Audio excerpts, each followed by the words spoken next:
नमस्कार जी, मैं GS खोसला आज आपके सामने एक छोटी सी वीडियो लेके आया हूँ जिसमें कि सूर्य का परिवर्तन जो है वो तुला राशि में, जहाँ की सूर्य आके नीच के हो जाते हैं और ये आपकी राशियों पे क्या प्रभाव डालेगा ये मैं आपके लिए लेके आया हूँ। तो सबसे पहले हम प्रथम राशि मेष राशि के लिए बता रहे हैं। इसमें जो है ये आपके 7th हाउस में आ रहा है, तो इसमें 7th हाउस में आने से ये आपके ससुराल में कुछ आपकी अनबन हो सकती है, किसी मिसिस से अनबन हो सकती है या मिसिस की तबीयत ख़राब हो सकती है। तो इन सारी बातों का ध्यान रखें, किसी से बहस ना करें और हो सके तो अगर मजबूरी नहीं है तो उनसे मुलाकात ना ही करें तो ज़्यादा अच्छा है। अब हम आते हैं वृषभ राशि पे। वृषभ राशि के ये आ रहा है 6th हाउस में।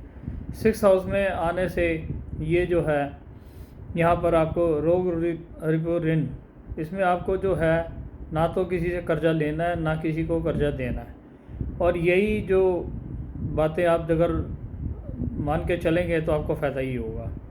और इसलिए अपने शरीर का भी ध्यान रखना है।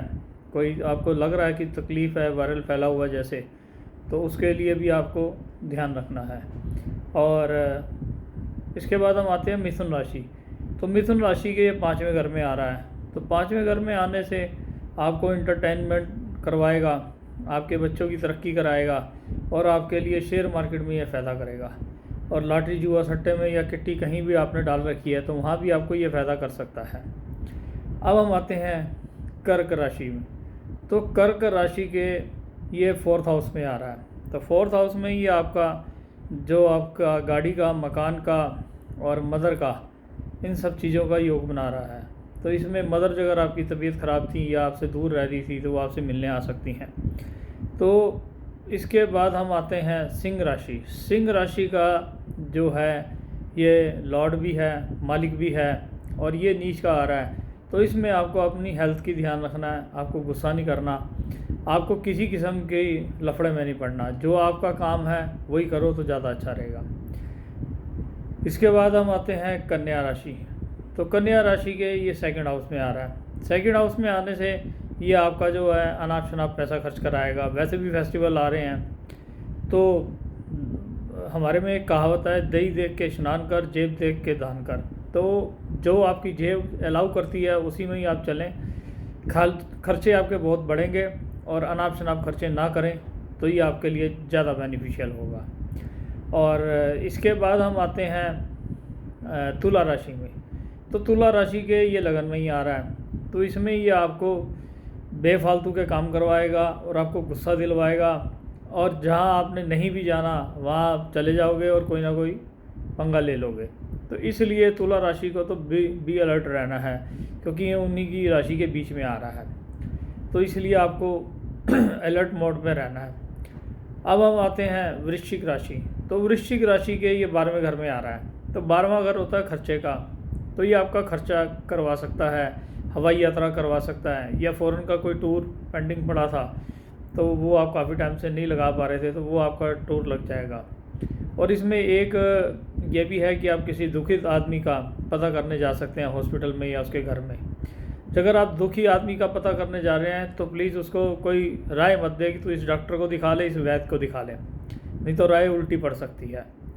तो हमारा पर्पस यही है कि आपको अलर्ट करना, बाकी आप अपनी मर्ज़ी के मालिक हैं। तो अब हम आते हैं धनु राशि के। तो धनु राशि के 11वें घर में आ रहा है। तो धनु राशि के लिए बहुत ही फ़ायदेमंद है, और उसमें ये आपको जो है काफ़ी ऐसी चीज़ें देगा कि जो आप सोच भी नहीं सकते।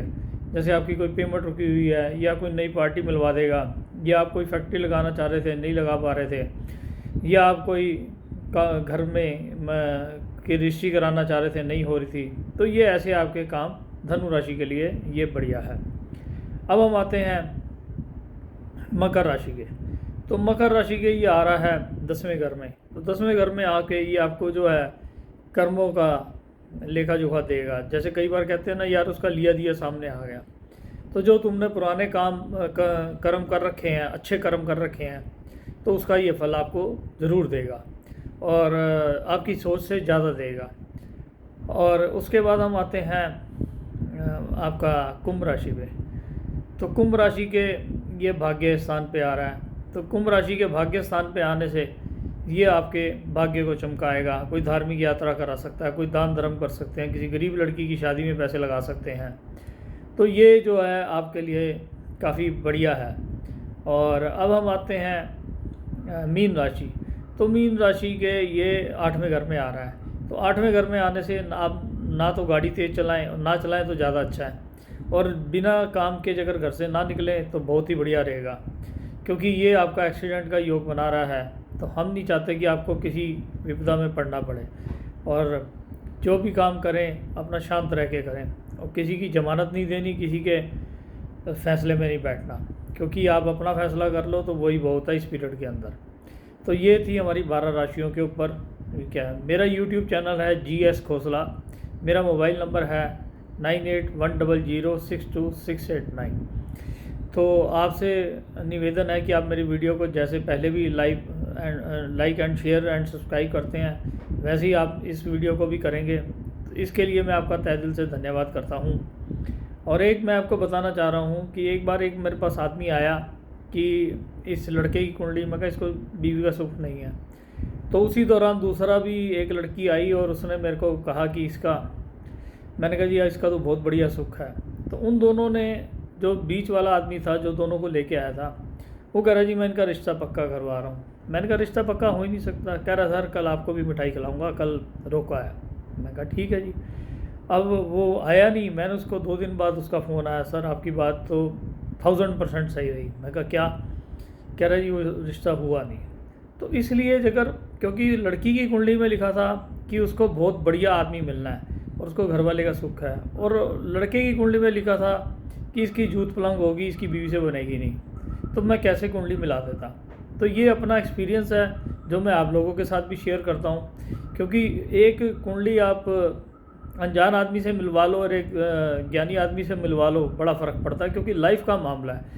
कुछ मामले ऐसे होते हैं जो पैसे से भी सॉल्व नहीं होते, मेंटली टेंशन इतनी दे देते हैं।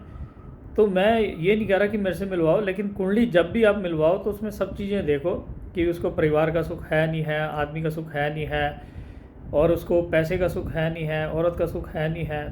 तो मैं आपको यही राय देना चाहता हूँ कि आप जो है कुंडली के अंदर ये मत देखो कि सस्ते पे जाना है, सस्ता रहे बार बार, महंगा रहे एक बार, वो वाली कहानी है। तो इसमें आप जो भी कुंडली मिलवाओ, क्योंकि लाइफ का मामला, बच्चों की लाइफ जो है वो दोबारा नहीं सेटल होती, और जो दाग लग जाता है जी दूसरी शादी, तीसरी शादी, पहली शादी, वो फिर बड़ा मुश्किल हो जाता है। इसी के साथ मैं आपसे आज्ञा चाहता हूँ। धन्यवाद।